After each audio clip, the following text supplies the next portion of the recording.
வணக்கம். இது ஐபிசி தமிழின் இரவு நேர பிரதான செய்திகள். முதலில் தலைப்புச் செய்திகள்.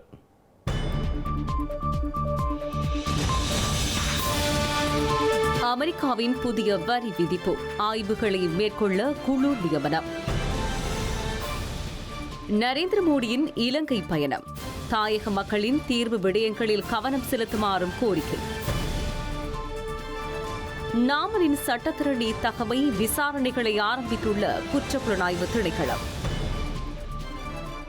போதைப் பொருளை வைத்திருந்த நபருக்கு மரண தண்டனை, கொழும்பு உயர் நீதிமன்றம் தீர்ப்பு. வடக்கு கிழக்கில் காணி விடுவிப்பு தேசிய மக்கள் சக்தியின் பொறுப்பாகும் என்கிறார் ரஜீவன். டெல்லிக்கு பயணம் மேற்கொள்ளவுள்ள அண்ணாமலை, மாநில தலைவர் நியமனம் தொடர்பில் பேச்சு.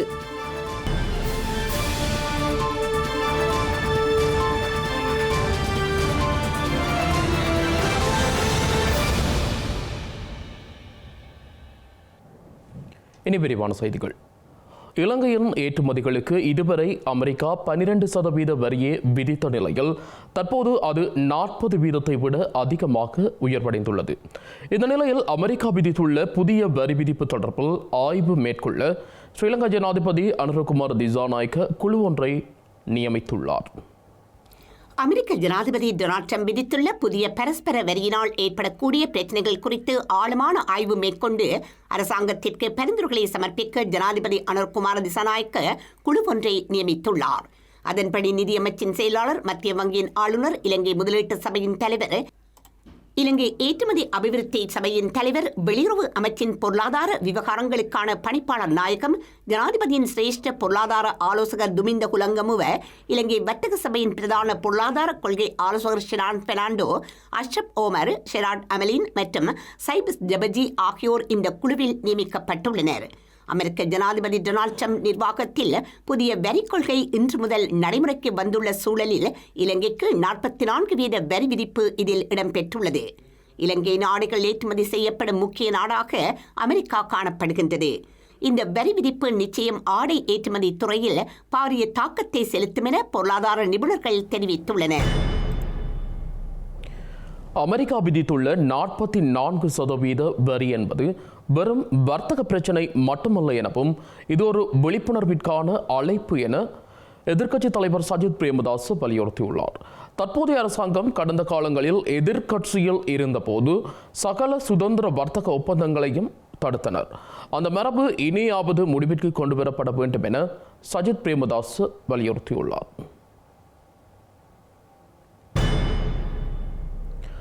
இந்திய பிரதமர் இணைந்த வடகிழக்கு மாகாணங்களுக்கு மீளப்பெற முடியாத சமஷ்டி முறையிலான அதிகார பகிர்வை ஏற்படுத்த ஒத்துழைப்பை வழங்க வேண்டும் என வடக்கு கிழக்கு ஒருங்கிணைப்பு குழு கோரிக்கை விடுத்துள்ளது.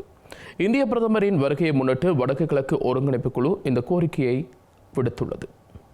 அவனுடைய பிரதமர் கௌரவ நரேந்திர மோடி ஐயா அவர்களை நாங்கள் அன்போடு வரவேற்கின்றோம். அவருடைய வருகை வடகிழக்கில் இருக்கின்ற மக்களுடைய நிரந்தரமான ஒரு அரசியல் தீரை, கௌரவமான ஒரு மீளப்பெற முடியாத ஒரு அரசியல் தீர்வு, சமஷ்டி முறையிலான ஒரு அரசியல் தீர்வை நாங்கள் இங்கு வலியுறுத்தி எங்களுடைய செய்தியை அவருக்கு வழங்கும் முகமாக இன்று யாழ் மாவட்டத்தில் உள்ள இந்திய துணை தூதரகத்துக்கு சென்று எங்களுடைய மகஜரினை அவரது துணை கவுன்சிலரின் கையில் நாங்கள் ஒப்படைத்திருக்கின்றோம். வடகிழக்கு ஒருங்கிணைப்பு குழு சார்பாக அவர்கள் எங்களுடைய அந்த மகஜரை பெற்று உடனடியாக களம்பில் இருக்கின்ற காரியாலயத்திற்கு கௌரவ பிரதமருக்கு கிடைக்கும் வண்ணம் அனுப்பி வைக்க உள்ளதாக தெரியப்படுத்தி இருக்கின்றார்கள். வவுனியா பல்கலைக்கழகத்தில் மூவின மாணவர்களும் கற்கும் நிலையில் தமிழ் முஸ்லிம் மாணவர்கள் பல்கலைக்கழக மாணவர்களின் நிகழ்ச்சி திட்டங்களில் புறக்கணிக்கப்பட்டு சிங்கள மாணவர்களே அனைத்திலும் பங்கேற்பதாக தெரிவிக்கப்படுகின்றது. தற்போது பல்கலைக்கழக விளையாட்டுப் போட்டி இடம்பெற்று வரும் நிலையில் அனைத்து விளையாட்டு நிகழ்விலும் சிங்கள மாணவர்கள் மட்டுமே பங்கேற்பதற்கு அனுமதி வழங்கப்பட்டுள்ளதாகவும் தமிழ் முஸ்லிம் மாணவர்கள் முழுமையாக புறக்கணிக்கப்படுவதாகவும் தெரிவிக்கப்படுகின்றது. இது தொடர்பில் பல்கலைக்கழக நிர்வாகம் கவனம் எடுத்து அனைத்து மாணவர்களுக்குமான சந்தர்ப்பம் வழங்கப்பட வேண்டும் எனவும் கோரிக்கை விடுக்கப்பட்டுள்ளது.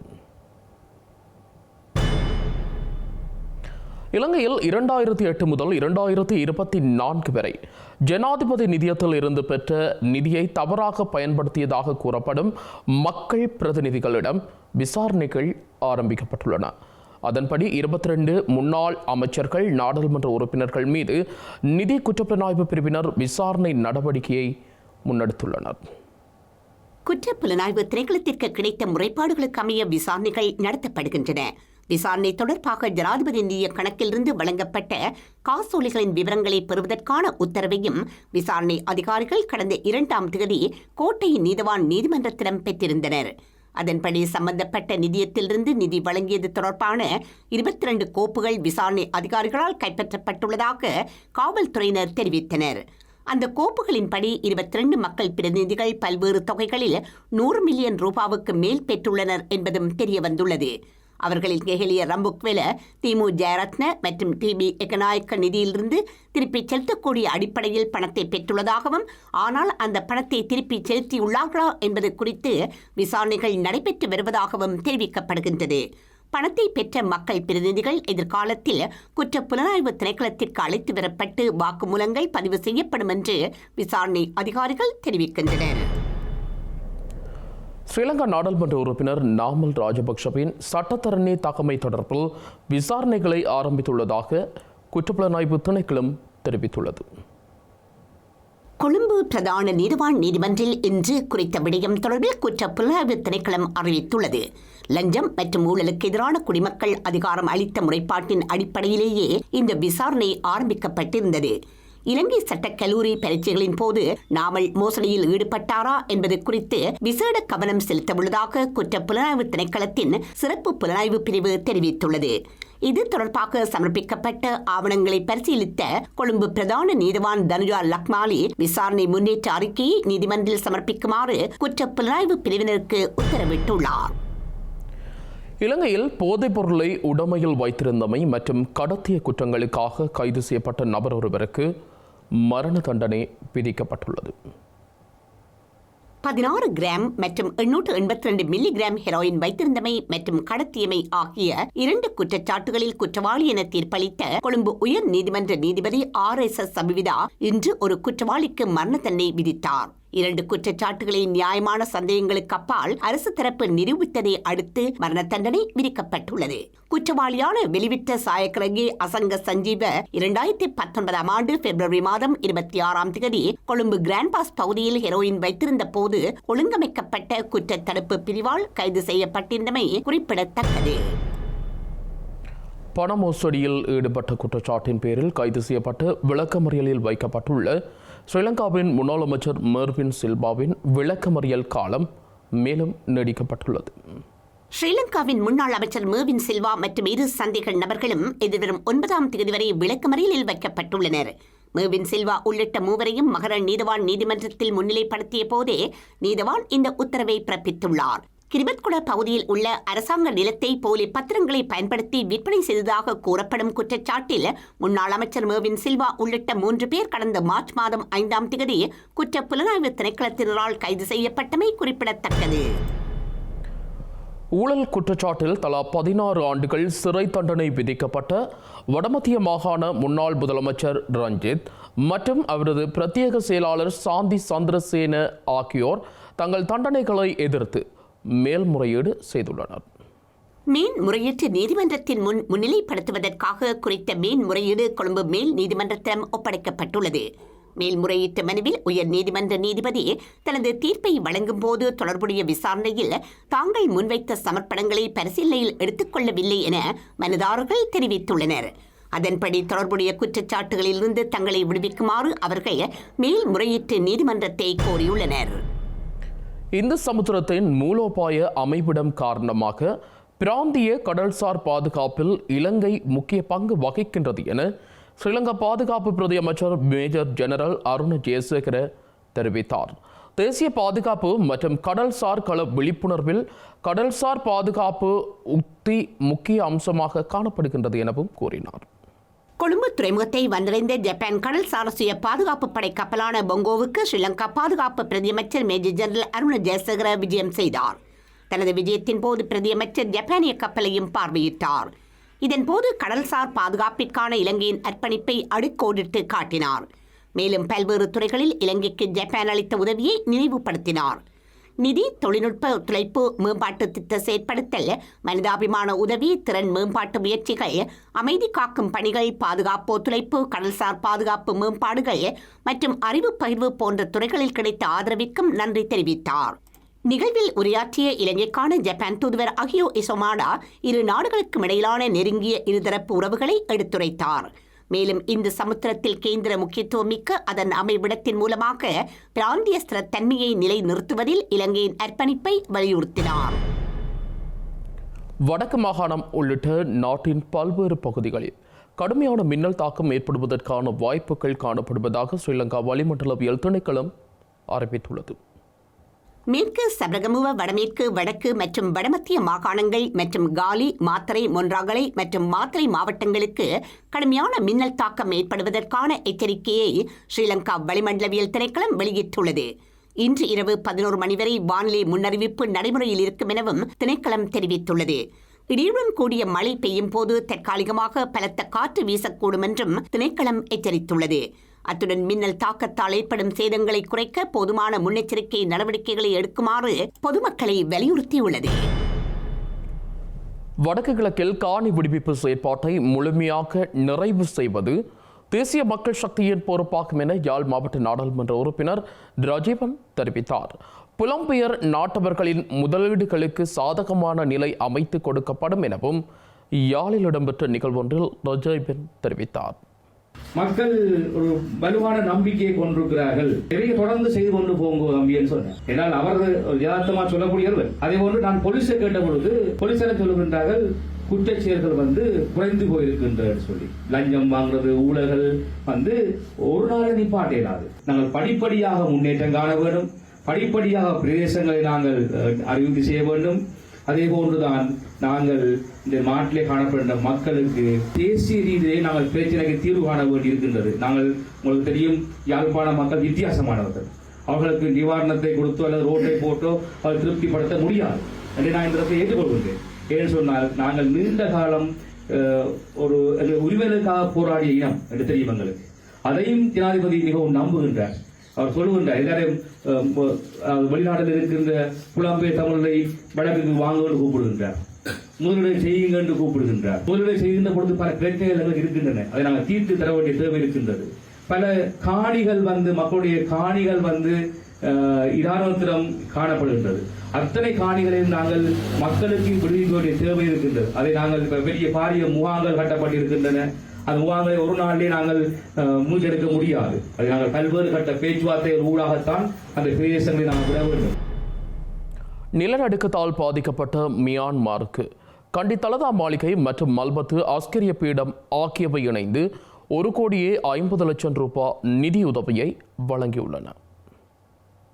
நிலநடுக்கத்தால் உயிரிழந்தவர்களை நினைவு கூறும் வகையிலும் மியான்மர் மக்களின் நல்வாழ்வு மற்றும் மீளெழுச்சிக்கு பிரார்த்தனை செய்யும் வகையிலும் நேற்றைய தினம் கண்டி ஸ்ரீ தலதா மாளிகையில் விசேட வழிபாடுகள் நடைபெற்றன.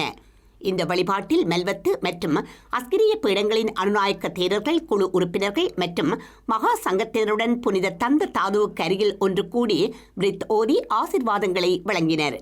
இதன்போது மியான்மரில் ஏற்பட்ட இயற்கை அனர்த்தத்தினால் பாதிக்கப்பட்டவர்களுக்கு உதவுவதற்காக கண்டி ஸ்ரீ தலதா மாளிகை மற்றும் மெல்வத்து அஸ்கிரி பீடம் ஆகியவை இணைந்து 1,50,00,000 ரூபாவை நன்கொடையாக வழங்கியுள்ளன. இந்த நன்கொடை அஸ்கிரிய பீடத்தின் மகாநாயக்க தேரர் மற்றும் ஸ்ரீ தலதா மாளிகையின் மதிப்பிற்குரிய தேவதன நிலைமை ஆகியோரால் இலங்கையில் உள்ள மியான்மர் தூதரிடம் உத்தியோகபூர்வமாக கையளிக்கப்பட்டுள்ளது. சித்திரை புத்தாண்டு பண்டிகையின் போது மக்கள் பாதுகாப்பாக பயணங்களை முன்னெடுக்க வேண்டும் என்பதோடு மது போதையில் வாகனம் செலுத்துவதை முற்றாக நிறுத்துமாறு மன்னார் மாவட்ட தொற்றா நோய் பிரிவு பொறுப்பு வைத்திய அதிகாரி வைத்திய கலாநிதி துரைநாயகம் ஒஸ்மன் டெபி தெரிவித்தார். புத்தாண்டு தினத்தில் மது அருந்துதல் அல்லது மது அருந்திவிட்டு வாகனங்கள் செலுத்தல் போன்ற நிகழ்வுகளை நாங்கள் தவிர்த்துக் கொள்ள வேண்டும். அத்துடன் பாதுகாப்பாகவும் கவனமாகவும் அந்த வான வேடிக்கைகள், பட்டாசுகளை வெடித்துக் கொள்ள வேண்டும். அதிலிருந்து தேவையற்ற விளைவுகளை ஏற்படுத்திக் கொள்ளக்கூடாது. அடுத்த விடயமாக நாங்கள் விளையாட்டு நிகழ்வுகள், கலை கலாச்சார நிகழ்வுகள் நடாத்தும் பொழுது மருத்துவ குழாமுடன் சேர்ந்து அவ்வாறான முதலுதவி குழுவினரையும் வைத்துக்கொண்டு அந்த நிகழ்வுகளை நடாத்துவது ஏற்புடைய ஒன்றாக இருக்கும். ஆகவே இந்த பிறக்கின்ற புத்தாண்டு தினத்தில் நாங்கள் மகிழ்ச்சிகரமாக நமது உற்றார் உறவினர்களுடன் நண்பர்களுடன் கொண்டாடும் முகமாக நான் மேற்கூறிய நடைமுறைகளை கடைபிடிக்குமாறு மக்களை கேட்டுக்கொள்கின்றேன். யாழ்ப்பாணம் பருத்தித்துறையில் இதுவரை இயங்கி வந்த மரக்கறி சந்தைக்கு பருத்தித்துறை நகர சபையால் பூட்டு போட்டு மூடப்பட்டுள்ளது. மரக்கறி சந்தையை புதிய கட்டடத்திற்கு மாற்றுவதற்கான அறிவித்தல் காட்சிப்படுத்தப்பட்ட நிலையில் இந்த நடவடிக்கை மேற்கொள்ளப்பட்டுள்ளது.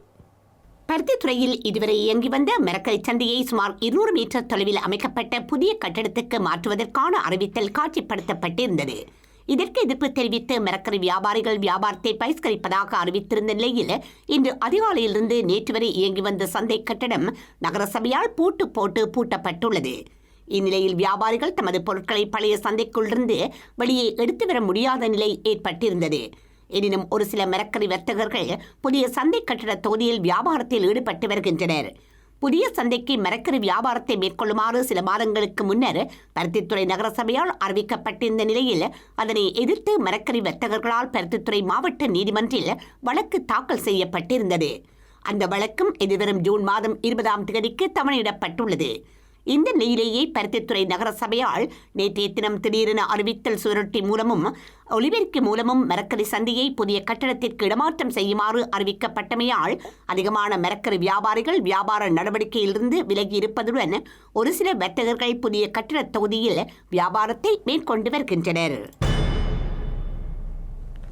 தமிழ்நாட்டின் பாரதிய ஜனதா கட்சி தலைவர் அண்ணாமலை எதிர்வரும் 7ஆம் தேதி டெல்லிக்கு பயணம் மேற்கொள்ள உள்ளார்.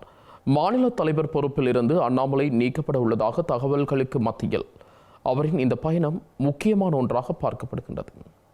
தமிழ்நாடு உட்பட 13 மாநிலங்களுக்கான தலைவர் நியமனம் குறித்து ஜே.பி. நட்டா ஆலோசனை நடத்தவுள்ளதாக தகவல் வெளியாகியுள்ளது. இந்த நிலையில் டெல்லி பயணத்தின் போது பாரதிய ஜனதா கட்சி தேசிய தலைவர் ஜே.பி. நட்டாவுடன் அண்ணாமலை இதுகுறித்து ஆலோசிப்பார் என கூறப்படுகின்றது. அண்ணாமலையுடன் அமைப்பு பொதுச் செயலாளர் கேசவ விநாயகமும் இந்த சந்திப்பில் பங்கேற்பார் என தெரிவிக்கப்பட்டுள்ளது. இந்த நிலையில் தமிழ்நாட்டின் பாரதிய ஜனதா கட்சி மாநில தலைவர் நியமனம் குறித்த அறிவிப்பு எதிர்வரும் 9ஆம் தேதி வெளியாகும் என கூறப்படுகிறது. இதற்கிடையே பிரதமர் நரேந்திர மோடி எதிர்வரும் 6ஆம் தேதி தமிழ்நாட்டுக்கு செல்லவுள்ள நிலையில் அவரை சந்திக்க எடப்பாடி பழனிசாமிக்கு அனுமதி வழங்கப்பட்டுள்ளது. கடந்த 2023ஆம் ஆண்டில் அண்ணா திராவிட முன்னேற்றக் கழகம் பாரதிய ஜனதா கட்சி கூட்டணி உடைவதற்கான முக்கிய காரணங்களில் ஒன்றாக பாரதிய ஜனதா கட்சி தமிழக தலைவர் அண்ணாமலையே இருந்தார் என கருதப்படுகின்றது. இவ்வாறான பின்னணியில் எதிர்வரும் தேர்தலை இலக்காக கொண்டு அண்ணா திராவிட முன்னேற்றக் கழகத்துடன் கூட்டணி அமைக்கும் நோக்குடன் அண்ணாமலையை டெல்லி மேலிடம் மாற்றலாம் எனவும் தெரிவிக்கப்பட்டுள்ளது. சர்வதேச குற்றவியல் நீதிமன்றத்தில் இருந்து விலகுவதாக ஐரோப்பிய ஒன்றிய நாடான ஹங்கேரி அறிவித்துள்ளது. காசாவில் இடம்பெற்ற போர்க்குற்றங்கள் மற்றும் மனித குலத்திற்கு எதிரான குற்றங்கள் தொடர்பாக சர்வதேச குற்றவியல் நீதிமன்றம் இஸ்ரேல் பிரதமர் பெஞ்சமின் நெத்தன்யாகு உள்ளிட்டவர்களுக்கு பிடியாணை உத்தரவு பிறப்பித்திருந்தது. இந்த உத்தரவை நிராகரித்த இஸ்ரேல் பிரதமர் பெஞ்சமின் நெத்தன்யாகு இது ஜூத விரோதத்தை அடிப்படையாக கொண்டது என குறிப்பிட்டிருந்தார். இனப்படுகொலை, மனிதகுலத்திற்கு எதிரான குற்றங்கள் மற்றும் போர்க்குற்றங்கள் தொடர்பாக குற்றம் சாட்டப்படும் நபர் சர்வதேச நீதிமன்றத்தின் உறுப்பு நாட்டிற்கு செல்லும் போது அவரை கைது செய்து தண்டிக்கும் உரிமை நீதிமன்றத்திற்கு காணப்படுகின்றது. எனினும் இந்த கட்டளையானது தமது நாட்டிற்கு எந்த ஒரு தாக்கத்தையும் ஏற்படுத்தாது என கூறி இஸ்ரேல் பிரதமருக்கு ஹங்கேரி பிரதமர் அழைப்பு விடுத்திருந்தார். இந்த நிலையில் 125 நாடுகளை சர்வதேச நீதிமன்றம் கொண்டிருக்கும் நிலையில் அதிலிருந்து வெளியேறுவதாக அறிவித்துள்ள முதலாவது நாடாக ஹங்கேரி பதிவாகியுள்ளது. செய்திகளின் நிறைவாக இனி மீண்டும் தலைப்புச் செய்திகள்.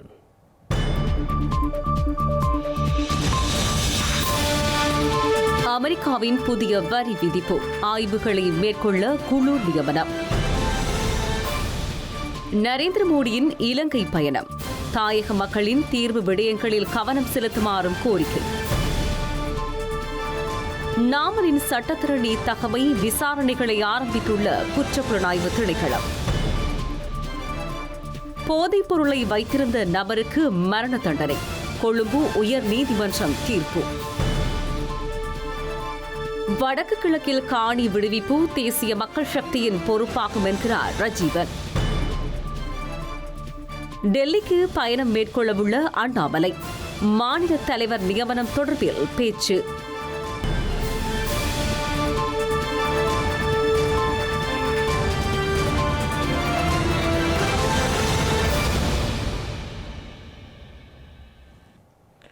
இத்துடன் ஐபிசி தமிழின் இரவு நேர பிரதான செய்திகள் நிறைவு பெற்றன. உடனுக்குடன் செய்திகளை அறிந்து கொள்ள ibctamil.com என்ற நமது இணையதளத்தை பார்வையிடுங்கள். வணக்கம்.